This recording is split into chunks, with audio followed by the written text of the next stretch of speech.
Bon, alors bonsoir tout le monde. Et cette fois-ci, nous avons une histoire qui a été racontée à Rabbi Haim Volozhin. Rabbi Haim Volozhin est un talmide, c'est l'étudiant du Gaon de Vilna, le Gras. Ok. Alors, de quoi est-ce qu'il s'agit? Il s'agit de ce qu'on appelle Kol Akeva Letova. Kol Man de Avid Kucha Berichu Letavavid. Qu'est-ce que ça veut dire? Que parfois, il y a des choses qui ne marchent pas comme que nous, on espère voir, ou bien qu'on espérait que ça marche selon nos plans à nous. Et là, HaKadosh Baruch Hu, oui, comme on dit, Rabot Mahshavot Belev Ish, Va'atzat Hashem Hi Takum. Ce qu'HaKadosh Baruch Hu il veut, en fin de compte, c'est ça ce qui va se passer. Alors regardez cette histoire qu'un monsieur qui vendait du bois. Alors à l'époque, on parle d'une époque il y a à peu près 200 ans de ça, qu'on coupait les arbres, et il fallait les descendre jusqu'à la rivière, et le courant de la rivière va les transporter, oui, à l'autre côté, et de là-bas, les camions attendaient. Alors, voici qu'il y a un monsieur qui exportait le bois, n'est-ce pas, des troncs de bois, et il est venu raconter l'histoire à Rabbi Haim Volozhin, Zecher Tzadik Kadosh Livracha, et il lui a dit, regarde, moi j'avais l'habitude de couper le bois et de les envoyer, normal. Et quand ça arrivait à l'autre côté, alors il fallait payer la douane. Et pour payer la douane, d'abord on vérifie les documents. Si les documents sont bons, alors on paye ce qu'on paye, oui, juste pour faire passer la marchandise, les troncs de bois à travers la rivière. Et après, les camions, ils ramassent. Il dit dans la dernière livraison qu'ils devaient faire, qu'est-ce qui s'est passé? Ils ont fait passer, ça veut dire ils ont déroulé les bois, lancé dans la rivière, ça coule, ça avance avec le courant, ça arrive de l'autre côté et tout est bloqué. On ne laisse pas passer cette fois-ci. Et il est parti voir, il est parti avec son camion de l'autre côté, pas son camion, c'est avec sa diligence à l'époque, ou avec les chevaux. Et là-bas, le douanier lui dit, je regrette, ton document n'est plus mort, il faut refaire les documents, et après, il faut... Oui.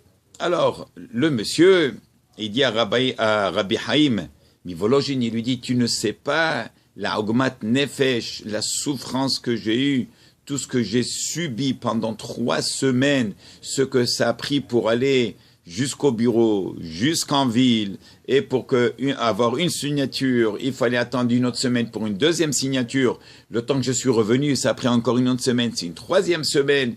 Ogmat nefesh, tout ce que ça m'a fait comme mal, tout ce que j'ai souffert, tout ce que j'étais stressé. Et en fin de compte, ça a été libéré. Et voilà. Il dit, oui, alors qu'est-ce que tu me racontes dans tout ça? Il lui dit, Rabbi Haim. Il lui dit, eh ben, moi je vais te raconter comment Dieu, il est incroyable. Il lui dit, ouais, qu'est-ce qu'il y a d'incroyable dans ton histoire?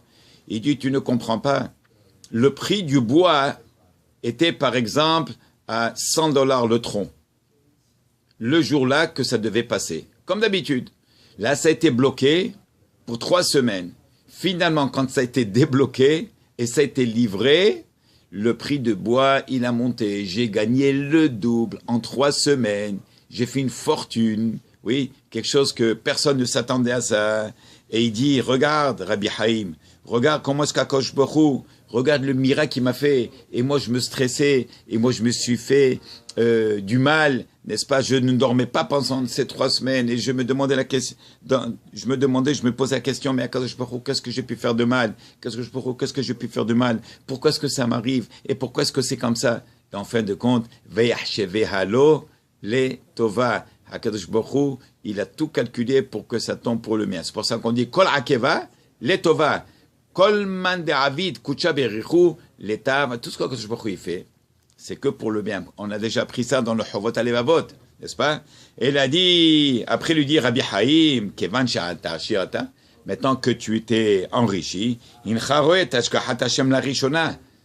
maintenant tu t'es enrichi, c'est la première fois que tu vois la main de Hachem. Oui, oula, Metzelani, mais chez quelqu'un qui n'a pas les moyens, quelqu'un qui est plus pauvre que toi, il voit la main de Hachem à chaque instant. Chaque seconde, c'est la main de Hachem. Comment est-ce qu'il fait pour passer l'heure? Comment est-ce qu'il fait pour passer la journée? Comment est-ce qu'il fait pour passer la semaine?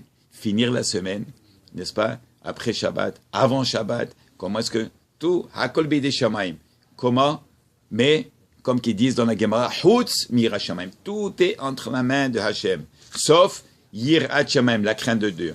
Quand il y a la crainte de Dieu, alors Bezrat Hashem, tout va y aller. Et Bezrat Hashem, les bracha, revacha, vetzlacha, les refoua shelem, al rirut yamim, bsorot tovot, yeshuot v'nechamot lechol am Yisrael, v'chen yatzon v'nomar, amen. Alors partagez. Bonne soirée tout le monde.